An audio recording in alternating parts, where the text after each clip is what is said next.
nós vamos retomar a aula que nós começamos ontem, né, sobre conjunto de instruções, ok? Então, na aula de ontem, só para nós termos aqui um parâmetro por acompanhamento, né? Então, entendermos aqui o que fizemos.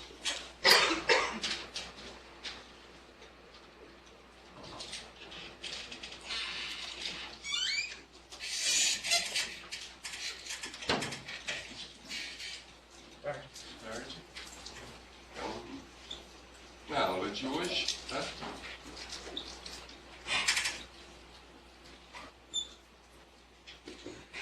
Na aula de hoje nós vamos continuar, né, sobre o conjunto de instruções, né, da máquina MIPS, né, o conjunto de instruções MIPS, ok? Só que agora nós vamos olhar nesse conjunto de instruções sob uma perspectiva de utilização, né? Ontem, basicamente, nós trabalhamos com visualizando a funcionalidade, a sintaxe na linguagem de montagem, né, das instruções.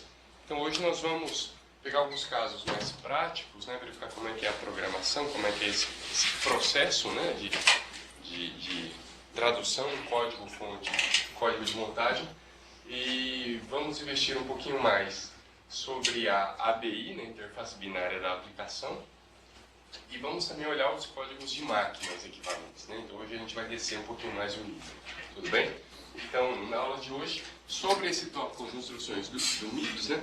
Então nós vamos ver aqui exemplos de utilização, tá? Exemplos de utilização, ok? Nós vamos olhar aqui convenção de uso de registradores, né? Uso de registradores, ok? E vamos olhar aqui para a linguagem de máquina, né? A representação em código de máquina dessa linguagem de montagem aqui da máquina MIPS, ok? Linguagem de máquina, tá bom? Bem, então, para começarmos, né, nós vamos considerar aqui, então eu vou dar um exemplo para vocês, nós vamos tentar trabalhar sobre a tradução desse códigozinho aqui, olha, né? Eu imagino que eu tenho esta situação aqui.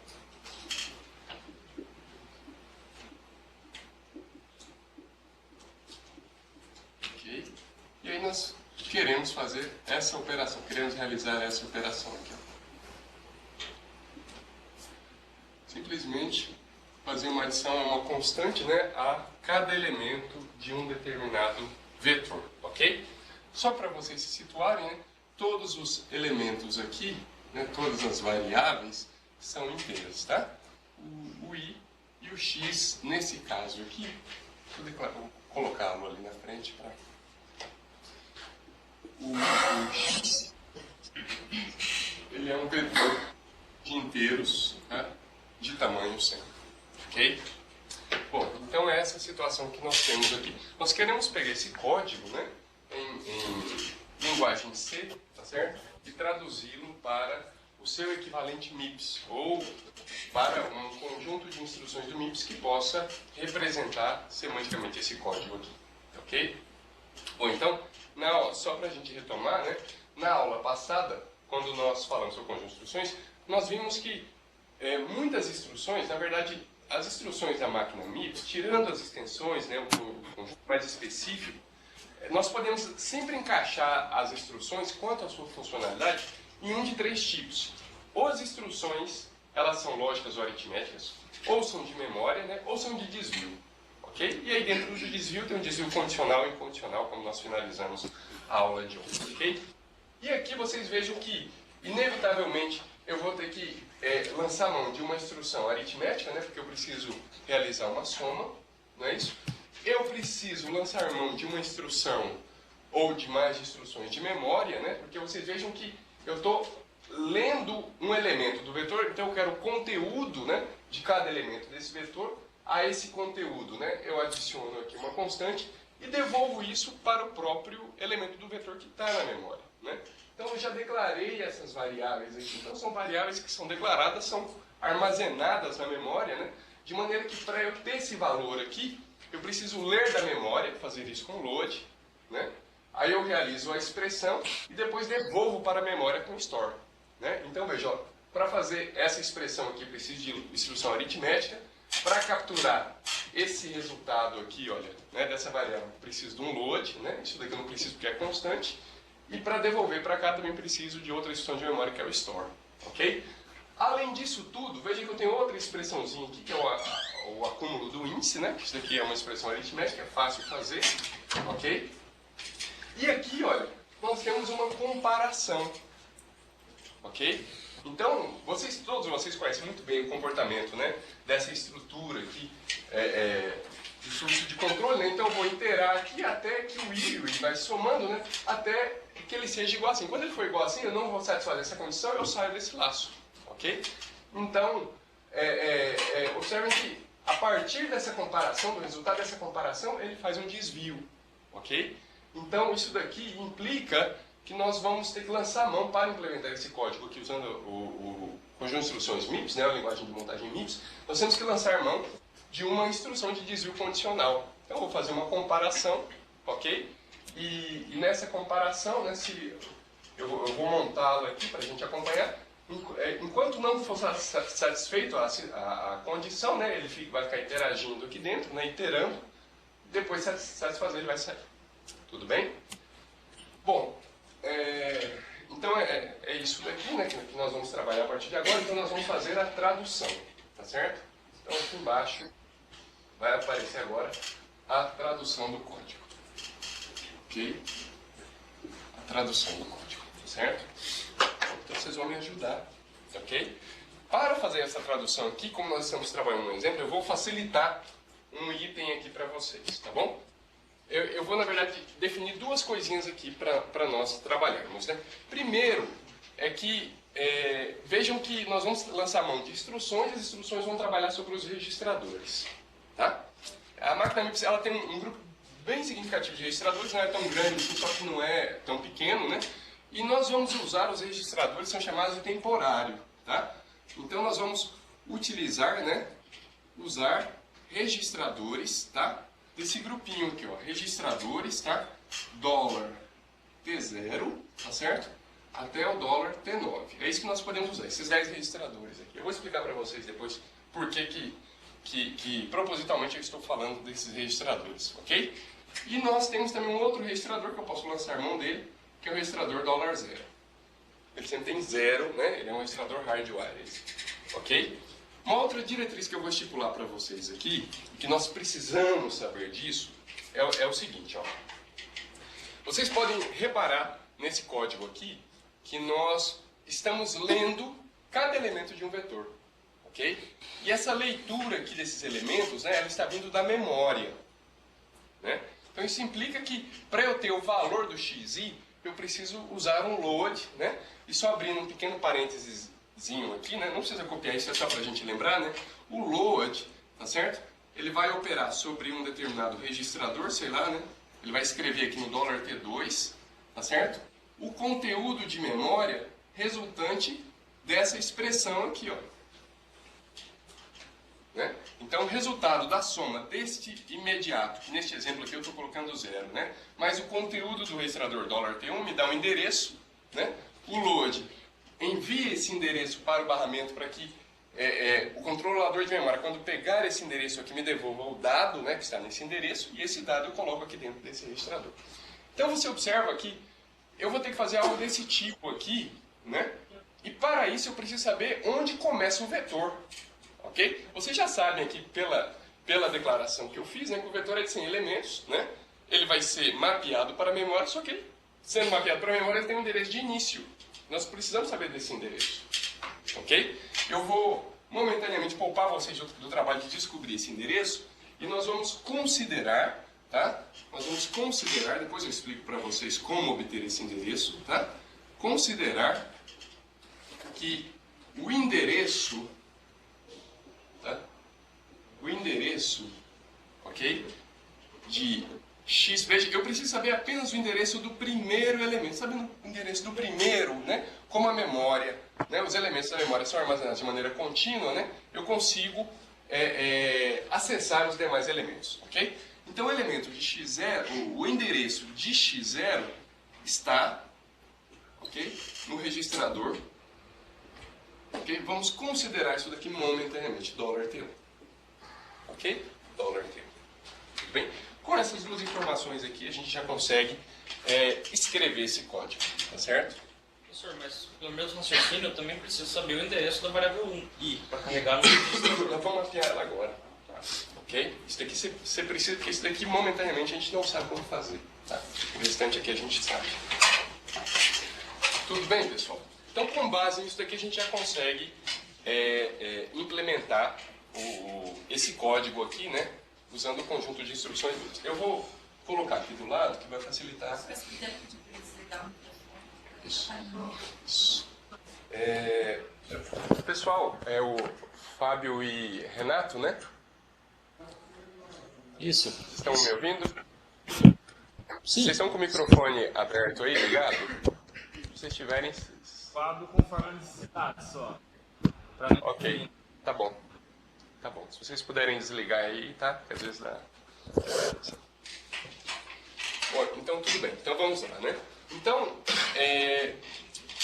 nós vamos fazer essa implementação, ok?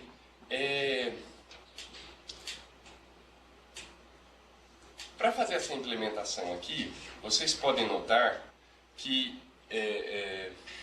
como é que eu vou... Nós vamos pegar direto esse pedacinho aqui, olha. Isso daqui é que nos interessa, né? E essa partezinha aqui, na verdade, é mais fácil. E depois nós vamos complementando o código, né? Se vocês quiserem prestar atenção na implementação primeiro, depois eu dou um tempinho para vocês copiarem, tá? Acho que vai ficar mais fácil nós direcionarmos assim, ok? Bom, eu vou focar aqui, eu vou implementar bem aqui no meio, porque depois eu vou adicionar alguma coisinha antes e uma coisinha aqui depois, tá? Olha só, eu quero trabalhar exatamente aqui, ó, tá certo? Em copiar esse valor da memória para dentro de um registrador, fazer essa soma, tá certo? E depois devolver na memória. Vocês vejam que para executar essa expressão, eu faço isso em 3 passos, né? Então eu tenho que carregar da memória o valor de xi, ok? Eu preciso, quando eu digo carregar da memória, está implícito aqui que eu vou colocar dentro de um registrador, ok? Então esse é o primeiro passo, bem? O segundo passo é realizar a operação aqui de soma, ok? E o terceiro e último passo é devolver esse resultado da expressão aqui lá para a memória na posição x, ok? Eu já dei uma dica aqui para vocês que o x0, vamos fazer aqui como se fosse o x0, que vocês vão notar que eu vou flexibilizar para que vai funcionar para o x0 e vai funcionar para todo mundo, né, com o mesmo trechinho de código, ok? Imagine que eu quero fazer isso daqui considerando o x0, né? Eu já passei aqui para vocês que o endereço do x0 está no $T1, ok? E já passei aqui a faixa de registradores que vocês podem usar. Tudo bem? Então uma maneira da gente fazer essa implementação pode ser essa daqui, ó, né? Eu vou atacar exatamente esse trechinho de código, tá, ok? Então nós podemos fazer assim, ó. Posso fazer um load, tá certo? Vou colocar o conteúdo no $T2, tá certo? E esse conteúdo vai ser a soma de 0 com o $T1. Tudo bem? Então com isso daqui eu tenho o x0, ok? Agora eu vou fazer a soma, tudo bem? Veja, aqui tem um conteúdo que propositalmente o conteúdo do xi eu vou modificar, tudo bem? Então eu vou manter a utilização do $T2 que representa o valor do xi, tá certo? Olha aqui, ó. Tudo bem? Então a DDI, $T2, 50, né? Realizei a expressão, ok? E agora eu vou devolver isso daqui para a memória, né? $T2, ok? 0, $T1. Tudo bem? Então com essas 3 instruçõezinhas aqui, eu já mapeei, eu já realizei esta expressão aqui, né? Então eu busquei o valor da memória, o valor de xi, está ali no load, né? Realizei a soma, né, no ADDI e devolvi para a memória com store. Perfeito? Bom, agora o que vocês querem na verdade é ver esse código funcionando para todos os elementos do vetor, não apenas para o 0, né? Para o x0 nesse caso aqui, ok? Bom, então para que isso daqui dê certo, vocês vejam primeiramente nós temos que atentar para um fato importante, né? O vetor x é um vetor de inteiros, ok? O vetor de inteiros, ou melhor dizendo, o tipo inteiro, ele é mapeado na máquina MIPS como uma palavra de dados. Tá? A palavra de dados, né, é o que é buscado através de um load, né? Então, quando eu faço isso daqui, ele busca exatamente um elemento, né, inteiro a partir dessa posição. Ok? Essa palavra de dados tem tamanho 32 bits. Na máquina MIPS, a palavra de dados ela tem um tamanho fixo, né, de 32 bits ou 4 bytes. Ok? Então, o primeiro ponto que nós precisamos observar, né? O vetor é um vetor de inteiros, né? Então, sendo um vetor de inteiros, ele é um vetor que cada elemento ocupa 4 bytes, né? Do tamanho exatamente de uma palavra. Então, posso usar o load aqui diretamente, ok? Então, o que isso implica, pessoal? Implica que, para a máquina MIPS, quando eu vou na memória, né, eu vou buscar um endereço, ou melhor dizendo, eu vou buscar um conteúdo a partir deste endereçamento dado em bytes. Em bytes.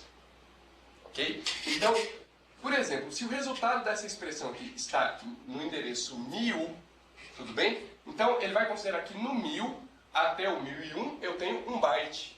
Do 1001 até o 1002 eu tenho outro byte. Do 1002 até o 1003 eu tenho um terceiro byte. Ok? Do 1003 até o 1004, 4 bytes. Ok? Então, observa, como eu estou carregando uma palavra, significa que o load, ao submeter este endereço aqui para o controlador de memória, o controlador recebe esse endereço. Vamos assumir só, por exemplo, que seja o endereço 1000, ok? Então, a partir do 1000, ele lê até o 1004, que me dá 4 bytes, tá me entendendo? Ok? E devolve esses 4 bytes aqui para dentro desse registrador. Ok? Por que ele lê 4 bytes? Ele lê 4 bytes porque eu estou pedindo para ele ler uma palavra. Tudo bem? Estou pedindo para ele ler uma palavra. Existe uma instrução chamada LB, chamada load byte. Então você vai pedir para ele ler 1 byte. Ok? Existe uma outra instrução chamada load half word, metade da palavra, 2 bytes. Ok? Então, o MIPS, né? Ele trabalha com outras instruções aqui, onde você pode ler de 1, 2 e até 4 bytes simultaneamente. Ok? Então observa, né, que ao fazer isso daqui, ele vai estar pegando exatamente o elemento do vetor. Ok? Então, justamente por quê? Porque cada elemento do vetor é inteiro, que é uma palavra. Tá? Inteiro, na máquina MIPS é mapeado como uma palavra, 4 bytes. Ok? Então, peguei um inteiro, né, somei e tal, devolvi lá para o endereço correto. Ok? Agora, eu queria usar esse código, esse mesmo código aqui, ó, para eu ir buscar o outro inteiro, né? O x1. Não é isso? Então, na máquina MIPS, como o endereçamento é por byte, o que eu preciso fazer, pessoal? Eu preciso adicionar, tá certo? Adicionar ao endereço base, ok? $T1, o conteúdo que ele tinha mais 4. E não mais 1, mais 4. Ok? Porque fazendo isso, o que acontece? Se nós voltarmos lá no exemplo que eu disse, né? Se o $T1 tem 1000, a partir daqui ele vai ter 1004. Né? Ele vai dar justamente no próximo elemento do vetor. Ok? O que nós não podemos esquecer é que a memória, né, ela é contínua. Né? Então, quando você declara o vetor x, né, ele é mapeado na memória desse jeito aqui. Tá certo? Então, a nossa visão é que ela é multidimensional. Né? A gente olha isso bidimensional, para ser mais exato, né? Para facilitar a nossa visualização. Mas ela é contínua, né? Ela é isso daqui, ó. Tá?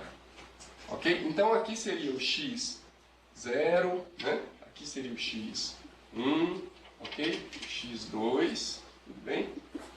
E assim por diante, até o xn. Ok?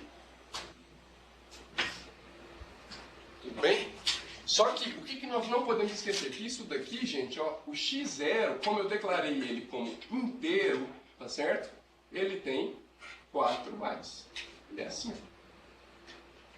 Tá? O x1, da mesma maneira. E como ele é 4 bytes, né, ele é um inteiro, ele é assim, ele tem 4 partezinhas. Ok? Então, quando você tem o endereço base, né, eu estou supondo, né, quando eu falo, olha, o dólar T1 tem o endereço de X0, que é o endereço base, então ele está apontando para cá, ó. Ok? Então o que o load faz? Quando o load soma 0 com o dólar T1, é o próprio valor de dólar T1, né? Ele envia isso aqui para o controlador de memória, e o controlador de memória, sabendo que é um load word, porque eu repasso o comando, né, que eu quero que ele faça, né, ele vai ler a partir desse cara aqui 4 bytes. Ó. Ok? Então ele lê o X0 inteiro e devolve para você. Ok? Então como você vai corretamente aqui alinhar, né, você está alinhando, ok? Da próxima vez, né, se a gente vai fazer esse código subir aqui, da próxima vez, o dólar T1 vai apontar para cá. Ele vai ler o X1 certinho. Ok? Então vocês têm que tomar muito cuidado, sabe por quê, gente? Porque o resumo da ópera é que quando eu estou manipulando dados, o alinhamento dos bytes na memória, o alinhamento do endereçamento, né, na memória, é todo de responsabilidade do desenvolvedor, de quem gerou esse código aqui, ó. E o desenvolvedor pode ser o compilador, ok? Se eu fizer isso daqui, ó, ninguém vai me corrigir, ok? Só que o que vai acontecer? Eu vou desalinhar, eu vou pegar o byte a partir daqui, ó, ou melhor, a word, né? Então ele vai ler esse byte, mais este, mais este, mais este. Então eu pego o byte menos significativo do X0 com os 3 mais significativos do X1, aí vira uma maçaroca. Aí você não sabe mais o que vai acontecer. Ok? Esse código aqui ele é montado, né? Ele é link editado, ele é executado, só que o resultado só Deus sabe o que vai dar. Ok? Porque ele ficou desalinhado. Ok?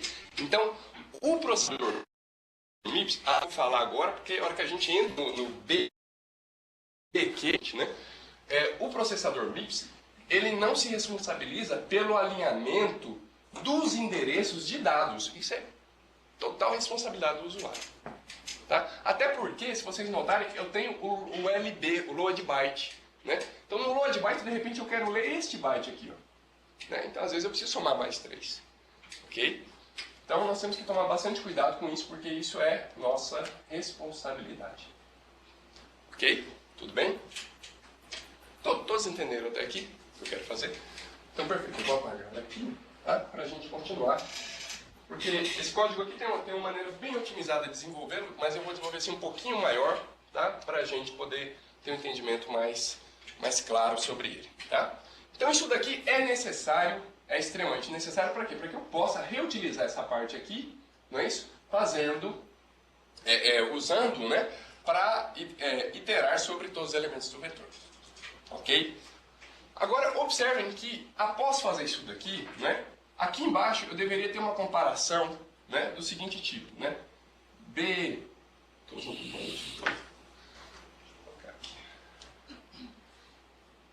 Olha só. Eu vou. Deixa eu ver aqui se eu considerei. Não considerei.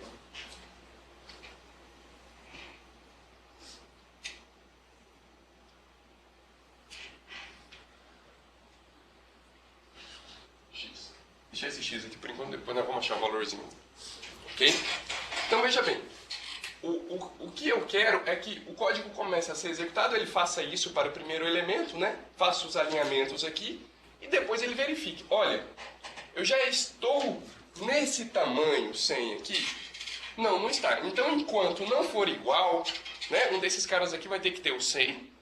Tudo bem? Enquanto não for igual ao 100, você vai desviar. Eu não sei ainda esse deslocamento aqui, por isso que eu coloquei X, né? Mas você vai ter que desviar, supostamente, esse desvio vai ser para cá, concorda comigo?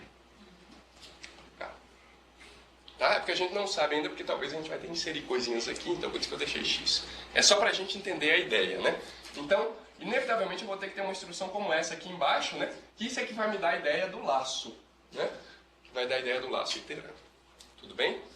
Bom, então vamos lá. Então, eu estou usando $T3, $T4, eles não foram usados aqui, porque eu queria que mapeasse o I. Tá? Então, o I eu vou representar aqui através do $T3, tá certo? E o 100 eu vou representar através do $T4. Ok? Então eu posso fazer assim, ó. Olha só, o I tem que começar em 0. Não é isso? Então eu posso fazer assim no meu código, ó. ADDI $T3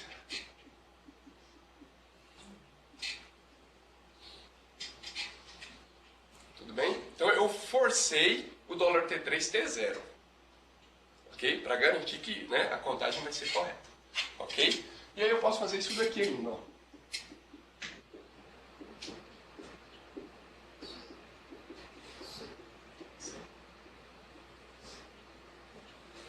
Ok? Então, o dólar T3 está mapeando aqui para a variável I, o dólar T4 está mapeando aqui o valor 100, ok? Então, estou comparando, né, o I com 100. Enquanto ele não for igual, ele está começando em 0, não é isso? A expectativa é que ele vá somando, né, que eu vá somando ele, né?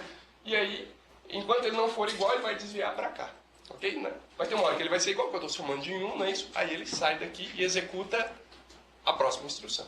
Não é isso? Porque esse é o comportamento que nós vimos já do BQ e do BNE. Tudo bem? Então, o que falta no nosso código aqui, minha gente, é nós adicionarmos justamente esse incremento do dólar T3, né? Que nós não fizemos ainda. Ó. O dólar T3, ok? E 1. Tudo bem? Então, com isso daqui, pessoal, nós temos implementado essa funcionalidade. Não é isso? Porque, veja bem, olha, aqui é a minha inicialização, né? Então eu inicializa o I, inicializa o dólar T4 aqui, só para eu manter, né, o total de elementos, né? O teto aqui até onde eu devo ir, não é isso? Aqui ele busca, calcula e devolve para a memória, né, a alteração do valor do XI, não é isso? Aqui ele atualiza os índices, né? Veja que esse índice aqui é o índice do endereço e esse índice aqui de cima, né, do dólar T3 é o índice aqui do vetor, né, dos elementos do vetor. E aqui embaixo ele só vai fazer a comparação para ver se eu cheguei até o centésimo elemento. Senhor, no caso disso, o senhor está perdendo o ponteiro do vetor, né? Então, aqui ele está perdendo. Ok? Propositalmente eu estou perdendo aqui porque eu não preciso mais dele, estou assumindo isso. Ok? Então, o que acontece aqui, pessoal? Nessa implementação agora, eu preciso substituir esse x, tá certo? E agora vocês lembram que muito diferente da abordagem de load store, onde o endereçamento é por byte, né? Com o BNE, o endereçamento é por instrução, não é isso? É um deslocamento de instruções. Eu já passei aqui para vocês para onde nós devemos voltar, não é isso? Qual o valor que eu preciso colocar aqui, então? Menos 5. 6. Menos 6 ou menos 5? 6. Hã? 6. Menos 6. 6. Menos 6. É isso? Por que menos 6? Porque nós já vimos, não é isso? Tem aquele registradorzinho que não é visível para nós, que é o PC, ele está apontando para essa instrução daqui, ó. Ok? Essa instrução daqui, eu vou chamar ela de syscall porque ela finaliza o meu programa e devolve o controle para o SO ou o simulador. Ok? Que eu esteja digitando. Então aqui tem uma instrução chamada syscall. Ok? Então, o que eu quero? Enquanto ele não chegar a 100, não é isso? Ele volta para cá, né? E eu tenho que considerar que é a partir do próximo endereço, porque o PC já está apontando para esse cara aqui. Não é isso? Então é menos 1, menos 2, menos 3, menos 4, menos 5, menos 6. Isso é menos 6. Ok? Isso é fato. Tá? Então é isso que acontece, né? Se você, por exemplo, tem certeza, não, eu estou numa função que é folha aqui, ó. Tá? Eu sei que ninguém mais vai precisar do dólar S. Então, sabe uma coisa? Eu não vou salvar coisa nenhuma, eu vou mandar brasa nele aqui. Ok? Você não salvar, entendeu? Você pode finalizar a sua execução sem problema, ok? Mas, de novo, né? Você não compatibiliza seu código.